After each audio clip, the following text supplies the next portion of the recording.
झारखंड के देवघर जिले में स्थित बैद्यनाथ धाम बहुत प्रसिद्ध है। ये देश का इकलौता ऐसा मंदिर है जहां शिव और शक्ति दोनों विराजमान है। बाबा बैद्यनाथ के दर से कोई खाली हाथ नहीं लौटता। सावन के महीने में यहाँ भक्तों की भारी भीड़ उमड़ती है। इस धाम से कुछ किलोमीटर की दूरी पर एक हवाई अड्डा हुआ करता था। एक समय पर इस हवाई अड्डे का इस्तेमाल सैन्य गतिविधियों के लिए किया जाता था, लेकिन अब यह हवाई अड्डा बेकार हो चुका था। वैसे तो यहाँ पर अधिकतर सामान बंगार ही था, लेकिन कुछ कीमती सामान भी हवाई अड्डे पर मौजूद था। उस सामान की रखवाली के लिए 2 चौकीदार हवाई अड्डे पर तैनात किए हुए थे। एक दिन में सामान की रखवाली करता और दूसरा रात में। हवाई अड्डे के आसपास का इलाका काफी सुनसान था। वहां ना तो किसी का घर था और ना ही कोई अन्य गांव। ऐसी सुनसान जगहों पर अक्सर रात को जंगली जानवरों की आवाज सुनाई देती थी। अंधेरे साए में कई बार तो भूतों के होने का एहसास भी हवाई अड्डे पर होता था। अमावस की रात को हवाई अड्डा काफी डरावना लगता था। शाम ढलने के बाद लोग हवाई अड्डे के पास से गुजरते भी नहीं थे। दिन के समय में भी लोग मन में भगवान का नाम याद करते हुए वहां से गुजरते थे। धीरे धीरे आसपास के गांव में ये अफवाह फैलने लगी कि हवाई अड्डे पर भूत है। अफवाह के कारण लोगों के मन में खौफ पैदा होने लगा। देवघर में आने वाले लोगों को भी स्थानीय लोग चेतावनी देने लगे कि रात के समय हवाई अड्डे के पास से ना गुजरें। बाहर से आने वाले सभी लोग गांव के लोगों की बात मान लिया करते थे। एक दिन गांव में 2 ऐसे शख्स आए जिन्हें भूत देखने में दिलचस्पी थी। आखिर कौन थे वो लोग? क्या वे लोग भूत देख पाएंगे? क्या वाकई में हवाई अड्डे पर कोई भूत मौजूद था? और क्या भूत की हत्या करना कोई जुर्म है?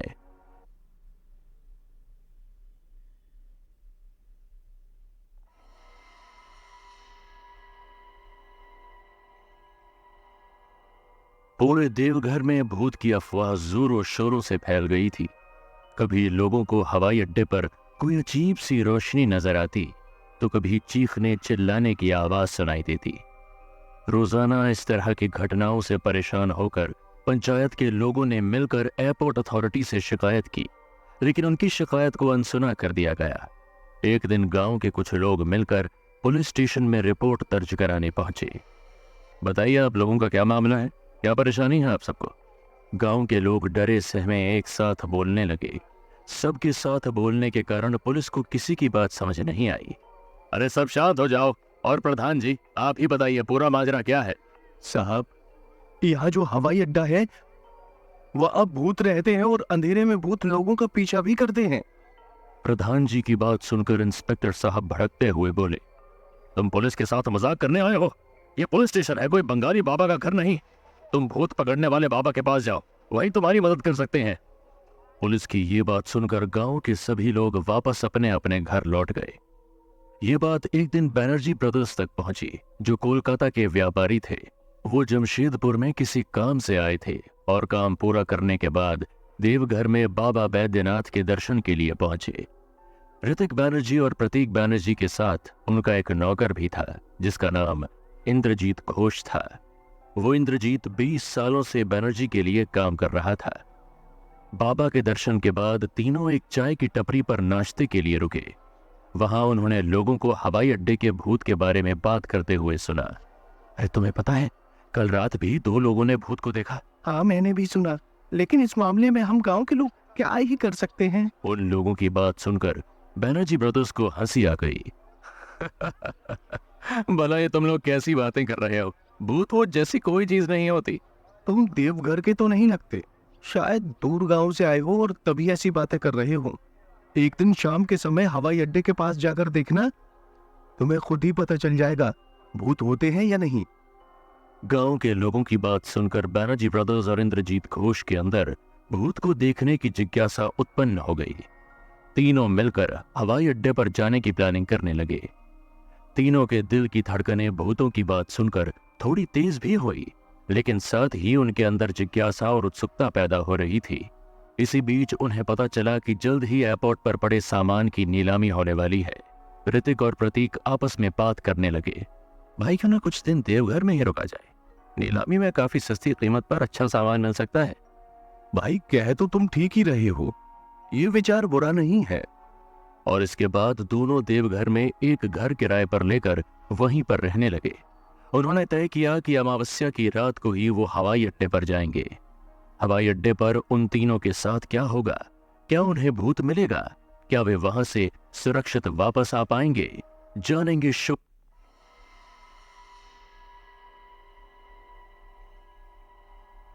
जिस घर में बैनर्जी ब्रदर्स रह रहे थे वो एक आदिवासी का घर था। झारखंड में आदिवासी समुदाय के लोगों की संख्या काफी अधिक है। एक के बाद एक दिन बीत रहे थे और अमावस्या की रात नजदीक आ रही थी। प्रतीक और ऋतिक ने इस दौरान हवाई अड्डे की और आसपास के इलाके की पूरी जानकारी इकट्ठा कर ली थी। जिस घर में वो रहते थे उसके मकान मालिक का नाम अमित मांझी था। अमित ने उन्हें चेतावनी दी कि रात के समय हवाई अड्डे पर जाना खतरे से खाली नहीं है। कई लोग वहां से अब तक लापता भी हो चुके हैं। कई लोगों पर भूत ने हमला किया है। कभी कभी तो गाड़ी के पीछे भी भूत का साया दौड़ने लगता है। मांझी की बातें डराने वाली थीं, लेकिन बैनर्जी ब्रदर्स अपना इरादा पक्का कर चुके थे। वो तो बस भूत देखना चाहते थे। आखिरकार अमावस की वो काली रात आ ही गई। ऋतिक, प्रतीक और इंद्रजीत के साथ उनका मकान मालिक मांझी भी हवाई अड्डे पर जाने के लिए तैयार हो गया। वहां जाने से पहले चारों लोग एक दुकान पर रुककर नाश्ता करने लगे। अक्सर इस दुकान पर बैनर्जी ब्रदर्स सुबह शाम चाय पीने आया करते थे। उस दिन चाय पीने के दौरान दुकान में बैनर्जी ब्रदर्स को एक और बंगाल का व्यापारी मिला। उस व्यापारी ने बताया कि उसे दूसरे गांव जाना है, लेकिन भूत के डर के कारण वो फंस गया है। बस तुम इतनी सी बात को लेकर परेशान हो रहे हो? आओ हमारे साथ चलो, हम उसी तरफ जा रहे हैं, तुम्हें तुम्हारे गांव तक छोड़ देंगे। प्रतीक की बात सुनकर पहले तो व्यापारी को यकीन नहीं हुआ, क्योंकि उसने सुन रखा था कि रात के समय कोई भी शख्स हवाई अड्डे के नजदीक नहीं जाता और उसे जिस गांव में जाना था वहां का रास्ता हवाई अड्डे से होकर ही गुजरता है। व्यापारी मन ही मन कुछ सोच रहा था कि इतने में ही ऋतिक ने बोला, अब इतना क्या सोच रहे हो? हम कोई मजाक नहीं कर रहे, सच में तुम्हें छोड़ देंगे। थोड़ी देर बातचीत के बाद बैनर्जी ब्रदर्स, इंद्रजीत, मांझी और वो व्यापारी पांचों मिलकर सूर्यास्त के बाद दूसरे गांव की ओर रवाना हो गए। उन्होंने थोड़ा बहुत खाने का सामान भी ले लिया था, साथ ही टॉर्च और जरूरत का कुछ अन्य सामान भी साथ में रख लिया।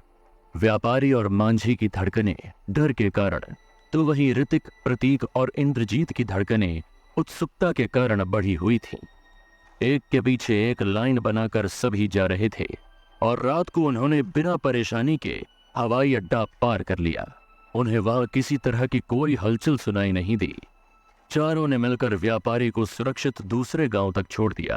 अब उनके मन का डर थोड़ा कम हो गया था।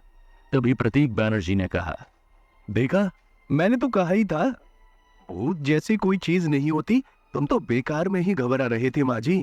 प्रतीक की बात सुनकर मांझी ने जवाब दिया, शायद तुम ठीक ही कह रहे हो भाई, ये सब महज एक अफवाही थी। शायद किसी ने गांव वालों को डराने के लिए ये मजाक किया होगा। वापस आते समय एक बार फिर हवाई अड्डा रास्ते में मिला। इस बार उन्हें वहां पर कुछ हलचल नजर आई। करीब जाकर उन्होंने देखा तो दोनों चौकीदार खाना बना रहे थे। बैनर्जी ब्रदर्स ने चौकीदार से पूछा, क्यों भाई, क्या यहाँ पर कोई भूत वगैरह है? अगर है तो जरा हमें भी मिलवाओ। इतने में दोनों चौकीदार कुछ बोल पाते तभी किसी के चीखने की आवाज उन्हें सुनाई दी। कुछ दूरी से एक अजीबोगरीब रोशनी भी उन्हें नजर आई। ऐसा लग रहा था जैसे झाड़ियों के बीच में कोई भाग रहा है। ये नजारा देख सभी का दिल सहम गया।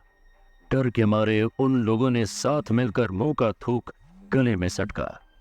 बैनर्जी ब्रदर्स भी थोड़ा घबराने लगे थे, लेकिन तभी अचानक इंद्रजीत घोष के अंदर जोश आ गया। वो चीखने लगा, आखिरकार भूत मिल ही गया। जरा मैं भी तो देखूं भूत कैसे दिखते हैं। आज तो मैं इन्हें पकड़कर ही रहूंगा। क्या इंद्रजीत और बैनर्जी ब्रदर्स भूत को पकड़ पाएंगे? क्या वाकई में वहां पर उन्हें कोई भूत मिलेगा? भूत से आमना सामना होने पर वे लोग क्या करेंगे?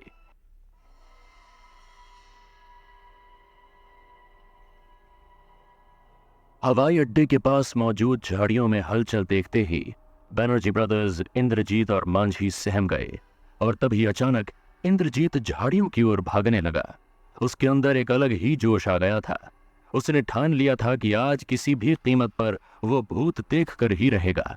रात का अंधेरा था और उसे आगे का कुछ नजर नहीं आ रहा था।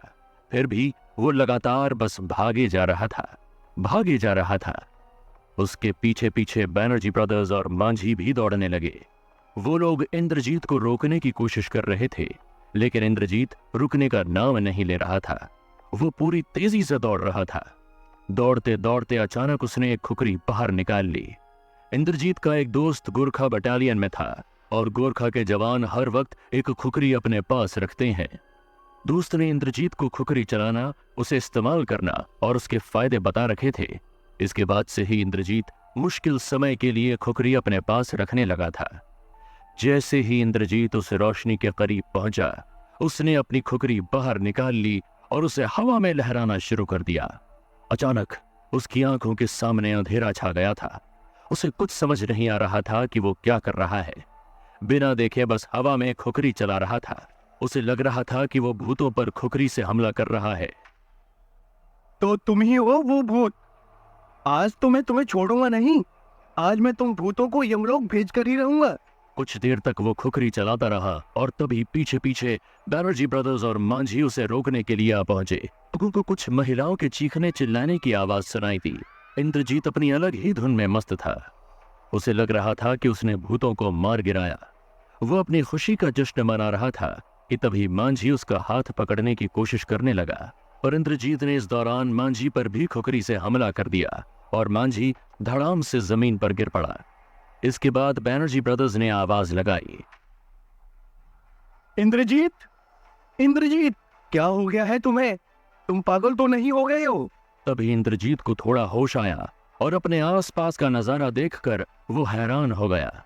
उसने देखा कि उसके कपड़ों पर खुकरी पर खून लगा हुआ है। आसपास भी खून की छींटें नजर आ रही थीं और इस सन्नाटे में कुछ महिलाओं के कराहने की आवाज साफ सुनाई दे रही थी। असल में इंद्रजीत जिन्हें भूत समझ रहा था वो तो पास के गांव के आदिवासी महिलाएं थीं। वो महिलाएं रात के अंधेरे में महुआ का फूल चुगने के लिए आई थीं। महुआ का फूल आधी रात को अपने आप पौधों से नीचे गिरता है और इसका इस्तेमाल कई प्रकार की दवाइयां बनाने में किया जाता है। भूत को मारने की उत्सुकता में इंद्रजीत ने गांव की 3 महिलाओं पर खुकरी से वार कर दिया था। 2 महिलाओं को मामूली चोट आई थी, लेकिन एक महिला के घाव काफी गहरे थे। मांझी को ज्यादा चोट नहीं आई थी। गंभीर रूप से घायल महिला को आनन फानन में इलाज के लिए आधी रात को ही अस्पताल ले जाया गया, लेकिन अस्पताल पहुंचने से पहले ही महिला ने दम तोड़ दिया।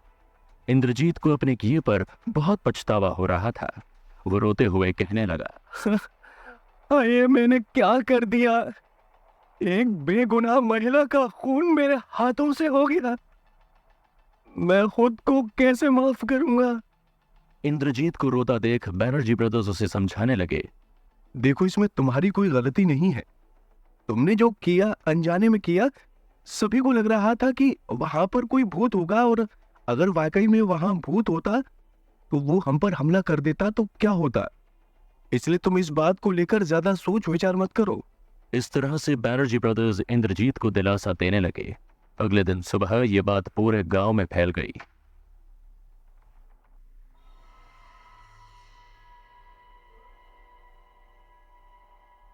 एक आदिवासी महिला की हत्या के आरोप में इंद्रजीत को सेशन कोर्ट में पेश किया गया। उसे कोर्ट में खुद को बेगुनाह साबित करना था, क्योंकि उसने जो कुछ भी किया अनजाने में किया। उसे लग रहा था कि वो भूत को मार रहा है, लेकिन गलती से एक महिला की हत्या उसके हाथों हो गई। वहीं दूसरी ओर गांव और पंचायत के लोग इंद्रजीत को किसी भी कीमत पर सजा दिलाना चाहते थे। उनका मानना था कि इंद्रजीत ने जानबूझकर महिला की हत्या की है। अदालत की कार्यवाही शुरू हुई। केस की सुनवाई की जिम्मेदारी जज सौरभ तिवारी को सौंपी गई। इस तरह का केस उन्होंने भी अपनी लाइफ में पहली बार देखा था।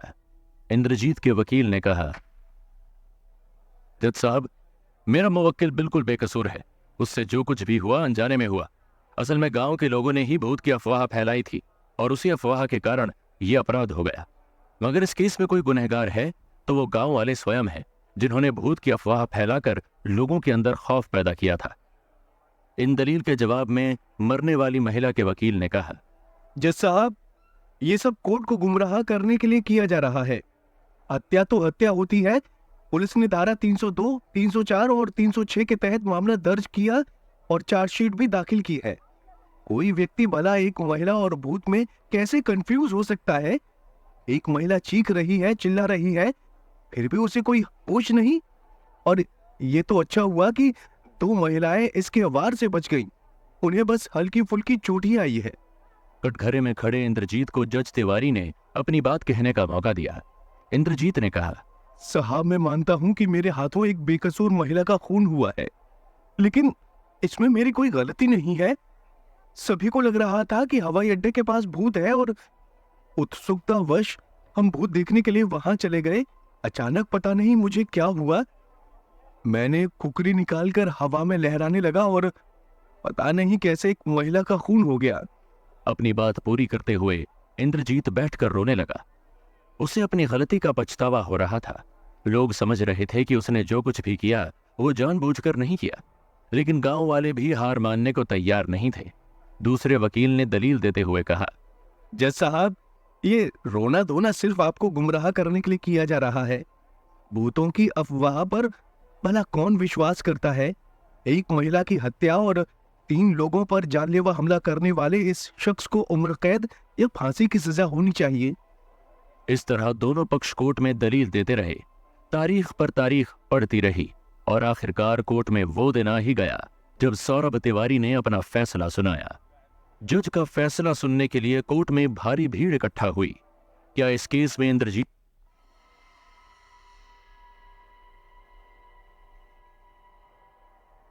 देवघर के इस केस को भूत की हत्या वाला केस कहा जाने लगा।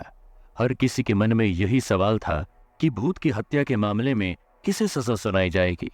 भले ही वहां पर कोई भूत नहीं था, लेकिन ये सारी गलतफहमी भूत के कारण ही हुई थी। कोर्ट में कई महीनों तक दोनों पक्ष दलील देते रहे। अंतिम तारीख वाले दिन सौरभ तिवारी ने अपना फैसला सुरक्षित रखा और फैसले के दिन का ऐलान कर दिया। फैसले के दिन गांव और पंचायत के काफी लोग फैसला सुनने आए थे। अभी तक इंद्रजीत को जमानत भी नहीं मिली थी। वो कई महीने से जेल में ही बंद था। फैसले के दिन उसे कोर्ट में पेश किया गया। बैनर्जी ब्रदर्स और मांझी भी कोर्ट में मौजूद थे। कोर्ट में हलचल जारी थी। सभी लोग बस यही बात कर रहे थे कि इंद्रजीत को कितने साल की सजा होगी। मीडिया और अखबारों में भी कि इसको लेकर बाजार गर्म था। Order order! जज सौरभ तिवारी ने हथौड़ा पीटा और माहौल शांत करवाया। एकाएक पूरे कोर्ट में सन्नाटा छा गया। हर कोई फैसला सुनने को बेताब था। तभी जज ने फैसला पढ़ना शुरू किया। यह एक बहुत ही अलग केस था। इस तरह का केस मैंने अपनी लाइफ में पहली बार देखा है। कई दशकों में इस तरह का कोई केस सामने आता है। यहाँ मौजूद सभी लोग इस बात से सहमत होंगे कि इंद्रजीत ने जो भी किया वो अनजाने में किया। किसी की हत्या करने की उसकी मंशा नहीं थी। भूतों की अफवाह के कारण ये पूरी वारदात हुई। यकीनन यहाँ पर एक महिला की हत्या हुई है जो काफी दुखद है, लेकिन वह हत्या भूलवश हुई है। गांव वालों के कारण ही यह अफवाह फैली थी। इंद्रजीत तो दूसरे शहर से आया था। वो सिर्फ जिज्ञासा के कारण भूत देखने आधी रात को हवाई अड्डे पर गया था और उत्सुकता के कारण उससे अनजाने में एक अपराध हो गया। यह अदालत इंद्रजीत को बेगुनाह घोषित करती है और उस पर लगी सभी धाराओं को बर्खास्त करती है। आईपीसी की धारा 79 के तहत इंद्रजीत घोष को बरी किया जाता है और एक खुखरी रखने के आरोप में उस पर 500 रुपए का जुर्माना लगाया जाता है। इंद्रजीत को यह आश्वस्त करना होगा कि वो आज के बाद अपने पास खुखरी या अन्य कोई हथियार नहीं रखेंगे। जज के मुंह से ये फैसला सुनकर कोर्ट रूम में मौजूद सभी हैरान रह गए। सभी को लग रहा था कि उम्र कैद न सही, लेकिन 5 या 10 साल की सजा जज जरूर सुनाएंगे। जज का फैसला सुनकर इंद्रजीत की आंखों में भी आंसू आ गए। बेगुनाह होते हुए भी उसे कई महीनों तक अपनों से दूर जेल में रहना पड़ा। जज के फैसले से मरने वाली महिला के घर वाले और गांव की पंचायत के लोग सहमत नहीं थे। सभी ने मिलकर तय किया कि वो ऊपर अदालत में सेशन कोर्ट के फैसले को चुनौती देंगे। रांची हाई कोर्ट में सेशन कोर्ट के फैसले को चुनौती दी गई और वहां भी दलीलों का दौर जारी रहा। हाई कोर्ट में जज मोहन शर्मा ने अपना फैसला सुनाया। उन्होंने निचली अदालत का फैसला बरकरार रखा और इंद्रजीत को बेगुनाह बताया। हाई कोर्ट ने भी फैसला सुनाते हुए धारा 79 का हवाला दिया। इसके बाद गांव वालों के पास वैसे सुप्रीम कोर्ट जाने का विकल्प मौजूद था, लेकिन उन्होंने आगे अपील न करने का फैसला किया। गांव वालों ने भी मान लिया कि इंद्रजीत बेकसूर था। यदि इस मामले में कोई आरोपी था तो वो सभी गांव वाले थे, जिनके कारण भूत की अफवाह फैली थी। लेकिन आखिर जज ने किस आधार पर इंद्रजीत को रिहा किया? धारा 79 को लेकर भारतीय कानून क्या कहता है? क्या मर्डर करने के बाद भी कोई बच सकता है? जानेंगे शो के लास्ट एपिसोड में।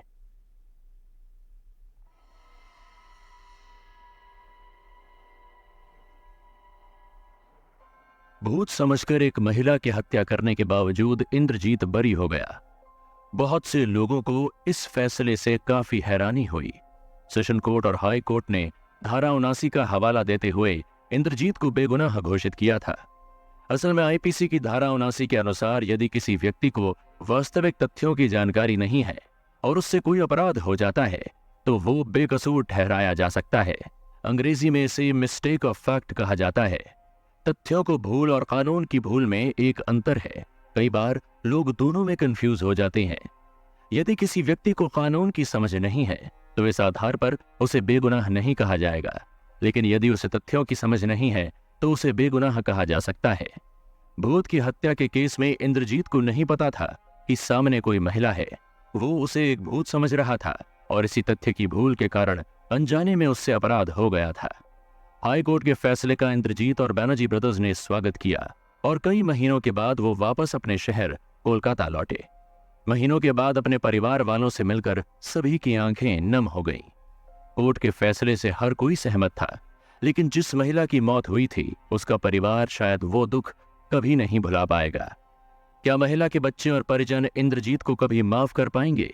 इसका जवाब हम आपसे जानना चाहते हैं। आप इस पूरे केस पर अपने विचार हमें कमेंट करके बता सकते हैं।